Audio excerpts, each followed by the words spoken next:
পরিবার বলতে মূলত তোমরা কি বুঝো বলো তো? পরিবার কি শুধুই রক্তের সম্পর্ক? না, হলো না। এটি ভালোবাসা, বিশ্বাস এবং একে অপরের প্রতি অটুট সমর্থনের নাম। জীবনের প্রতিটি কঠিন মুহূর্তে পরিবারই আমাদের সবচেয়ে বড় শক্তি হয়ে পাশে দাঁড়ায়। পরিবারের সঙ্গে কাটানো ছোট ছোট মুহূর্তগুলোই জীবনের সবচেয়ে বেশি মূল্যবান স্মৃতি হয়ে ওঠে। হ্যালো সবাইকে, কেমন আছো সবাই? আবার একটা ছোট্ট ব্লগ নিয়ে চলে এলাম আজকে তোমাদের মাঝে। ভাইয়ের বাসার প্রতিটা মুহূর্তই খুব সুন্দর করে উপভোগ করতে চেষ্টা করেছি আমরা। প্রথম দিনে খাওয়া দাওয়ার পরে ভাইয়ের বোর হাতের এমন সুস্বাদু মিষ্টি আর দই খেতে কিন্তু মন্দ লাগে না। এবং সন্ধ্যা নামতে নামতে সবাই মিলে চলে গিয়েছিলাম ছাদে। আর ছাদ থেকে রাতের আকাশটা দেখতে এত বেশি সুন্দর ছিল। তোমরা যারা আমার মতো রাতের আকাশ দেখতে ভালোবাসো তারা ঠিকই জানবে। পরের দিন ঘুম থেকে উঠতে না উঠতেই ভাইয়ের বোর হাতে এতগুলো গিফট আইটেম দেখে কিন্তু মনটা একদম দিল খুশ হয়ে গেছে। ঠিক আমার মতো তোমাদেরও নিশ্চয়ই এমন হয়। আর প্রত্যেকটা গিফট আইটেম পাঠিয়েছে কে বলো তো? আমার খুব ভালোবাসার মানুষ, আমার বড়দি ভাই। আর সব সময় আমি বলি, মায়ের পরে যদি তোমাকে কেউ বেশি ভালোবাসে সেটা হচ্ছে তোমার বড় বোন। অবশ্য অনেকের ক্ষেত্রে সেটা ব্যতিক্রম হতে পারে, কিন্তু এটা খুবই রেয়ার। আমার প্রহর প্রিয়তি খুবই কিন্তু ভগবানে বিশ্বাসী। এজন্য তারা এক মুহূর্ত দেরি না করে বাবার কাছ থেকে এই যে হাতে সুতো বেঁধে নিয়েছে।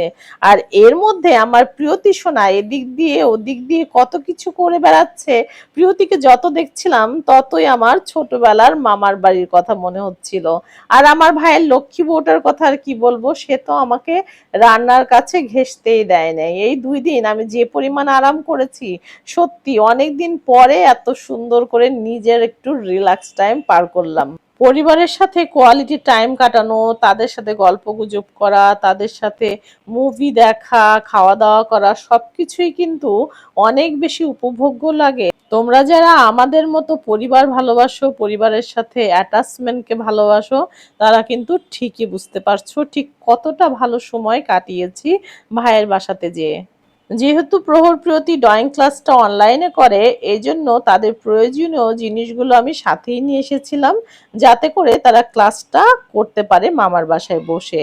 আর এর মধ্যে আমরা বসে সবাই মিলে চা খাচ্ছিলাম আর মুভিও দেখছিলাম। দায়িত্ববোধ এমন একটা বিষয়, সবকিছুর মধ্যেও মাথায় সেটা কাজ করতে থাকে। ঠিক আমার ভাইয়ের বউটার মতো, এই যে সে মুভি দেখতে দেখতে কোন ফাঁকে এসে সবগুলো রান্না কিন্তু এভাবে এক এক করে শেষ করছিল। প্রহর প্রিয়তির ড্রয়িং ক্লাসও অলমোস্ট শেষ। যেহেতু প্রহর প্রিয়তি তার মামার বাসায় আছে, আর আমারও একটা প্ল্যান আছে যে প্রহরের বাবার সাথে আজকে আমি সন্ধ্যায় একটু বের হয়ে আমার কিছু প্রয়োজনীয় জিনিস কিনবো।